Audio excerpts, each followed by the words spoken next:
अज़ीज़ दर्जे 8 के तालिब इल्मों, मैं आपसे मुखातिब हूँ और आज का जो हमारा उन्वान है वो है हिंदुस्तान की एक मशहूर गुलकारा एम.एस. सुब्बालक्ष्मी। एम.एस. सुब्बालक्ष्मी के मुताल्लिक़ गुफ्तगू करने से पहले मैं आपको ये बता दूँ कि कोई भी ज़बान पढ़ने का जो फ़ायदा होता है वो फ़ायदा ये होता है कि उसमें तमाम मौज़ूआत आपको शामिल होते हैं। अब संगीत का मौजू है, मौसीकी का मौजू है, वो भी आपके निसाब में शामिल है। मौसम का मौजू है, वो भी आपके निसाब में शामिल है। पानी को साफ़ करके कैसे पिएं, ये साइंस का मौजू या और दीगर मज़ामीन के मौजू हैं, तो वो भी आपके निसाब में शामिल है। गर्ज़ ये कि जो अलग अलग सब्जेक्ट्स हैं उनका अलग एक टॉपिक होता है, लेकिन लैंग्वेज और लिटरेचर जो होता है, ज़बान व अदब, उसका कोई एक टॉपिक नहीं होता। वो तमाम जो सब्जेक्ट्स हैं उनके मौज़ूआत को ही अपना मौजू बनाता है और उनके जो मौज़ूआत हैं वो तो हैं ही। तो आज जो एम.एस. सुब्बालक्ष्मी है उनके मुताल्लिक़ हम लोग ये आज पढ़ेंगे कि एम.एस. सुब्बालक्ष्मी कर्नाटक में पैदा हुई थी 16 सितंबर 1916 ईस्वी में। वह एक वहाँ की एक नुमाइंदा गुलकारा समझी जाती हैं।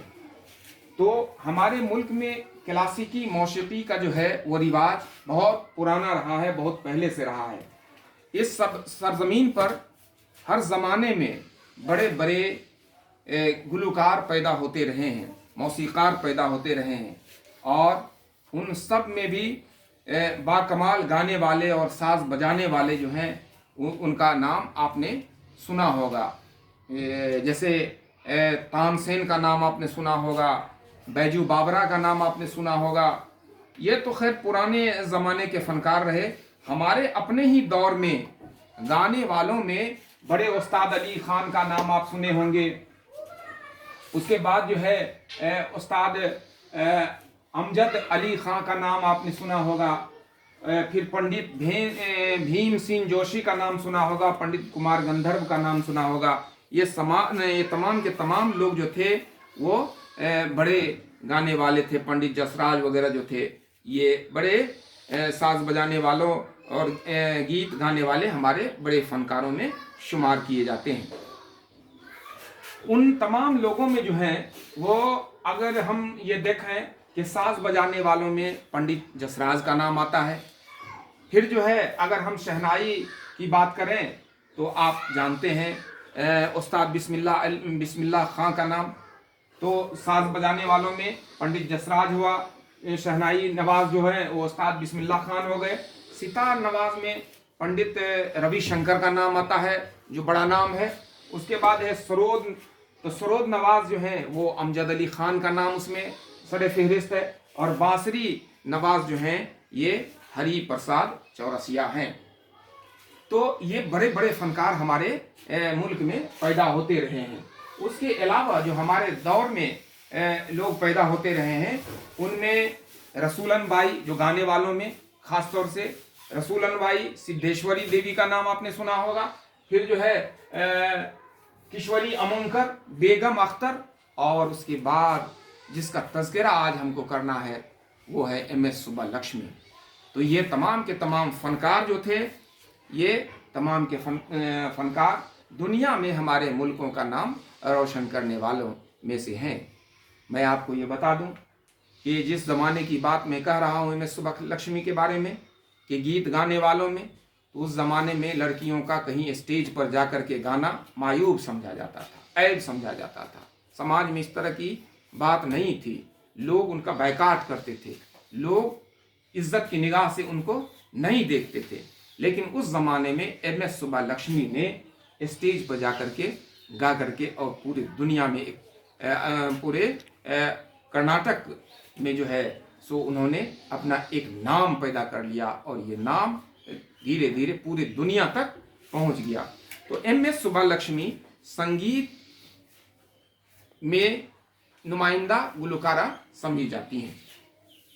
उनके ख़ानदान में उनकी दादी हों, उनकी माँ हों या उनके और रिश्तेदार हों, ये तमाम के तमाम लोग जो थे ये भी संगीत से ही जुड़े हुए लोग थे।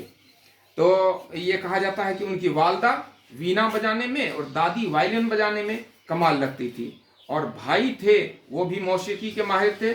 सुबा लक्ष्मी की इब्तदाई तालीम जो है अपने माँ से उन्होंने हासिल की थी। उसके बाद क्या हुआ था, उन्होंने उस जमाने के मशहूर गुलकार श्री निवास अयंकर की शागिर्दी अख्तियार कर ली थी।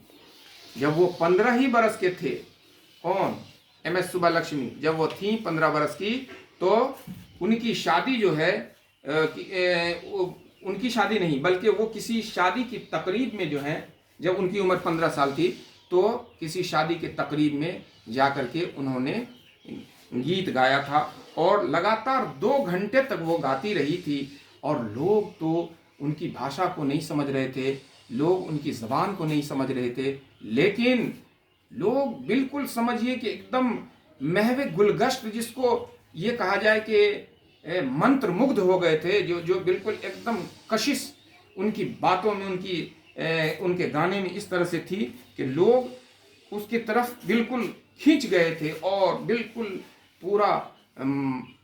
पूरी मजलिस जो थी, पूरी महफिल जो थी, वो खामोश उनको सुन रही थी। सुबा लक्ष्मी की आवाज़ और गायकी में फितरी हुस्न था। जब उसके वतन मदुरई में उसकी शोहरत फैली तो उनकी वालदा ने उन्हें मद्रास ले जाने का फैसला किया, ताकि दूर दराज के लोग भी उनकी सलाहियत को देख सकें और उनकी सलाहियत को पहचान सकें, आगाह हो सकें।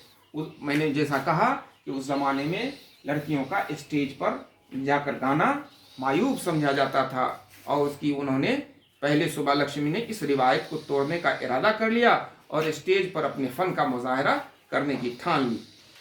सुनने वाले जो थे मशहूर हो गए।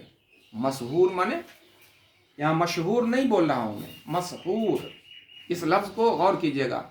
मशहूर जिसकी शोहरत हो, यहाँ मशहूर जिस पर जादू चल जाए, जिस पर जादू चल जाए उसको क्या बोलते हैं, मशहूर। तो सुनने वाले क्या हो गए, मशहूर थे सुनने वाले, और उनकी आवाज़ से लोग मोहब्बत करने लगे। इतनी पाकीज़गी भरी आवाज़ थी उनकी, इतना पाक, इतना बेहतरीन आवाज़ था वो उनका, कि लोग उनकी आवाज़ से मोहब्बत करने लगे और उन्हें एहतराम की नज़र से लोग देखने लगे। सुबा लक्ष्मी ने फिल्मों में भी अदाकारी की है। उन्होंने 4 फिल्में बनाई, 4 फिल्मों में उन्होंने अदाकारी की। पहली फिल्म सेवा सदानम जो कि 1938 ईस्वी में आई, और उनकी दूसरी फिल्म शकुंतलाई और सावित्री और मीरा में भी उन्होंने अपना रोल अदा किया। फिर उन्होंने अदाकारी छोड़ दी और अपने आप को मौसीकी के लिए वक्फ कर दिया। तो कितने फिल्मों में उन्होंने काम किया, उन्होंने 4 फिल्मों में काम किया। सेवा सदानम, उसके बाद शकुंतलाई, सावित्री और मीरा, इसको आपको याद कर लेना है। ये तमाम फिल्मों में उन्होंने काम किया। सुबा लक्ष्मी इतनी बड़ी संगीतकार बनी, इतनी बड़ी मौसीकार बनी, इतनी बड़ी गायिका बनी कि भारत सरकार ने उन्हें भारत रत्न के अवार्ड से, एजाज से भी नवाजा। उसके बाद उन्हें पद्म भूषण, रमन मैगसेसे अवार्ड और संगीत अकादमी अवार्ड वगैरह से भी उन्हें नवाजा गया। उन्हें अक़वाम मुत्तहिदा, जिसको UNO बोलते हैं, यूनाइटेड नेशंस ऑर्गेनाइजेशन, उसको उर्दू में अक़वाम मुत्तहिदा बोलते हैं, उसके जश्न में भी गाने के लिए ख़ास तौर पर मदऊ किया गया। ये तो बहुत बड़ी ऑनर की बात है, बहुत बड़ा अवार्ड है ये उनके लिए कि UNO का जो कन्वेंशन या उन UNO में जो है उनको मदऊ किया गया, बुलाया गया उसको गाने के लिए उस जश्न में। 1944 ईस्वी में जो है सुबा लक्ष्मी की मुलाकात गांधी जी से होती है, और उन्होंने गांधी जी के लिए भी कई भजन गाए, कई फलाही कामों में हिस्सा लिया।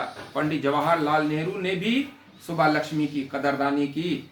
2003 में इस बेमिसाल गुलकारा ने इस दार फ़ानी को, इस दुनिया को से कूच किया, लब्बैक कह दिया इस दुनिया को, यानी उनका इंतकाल हो गया। अब उनकी हमें कमी महसूस होती है।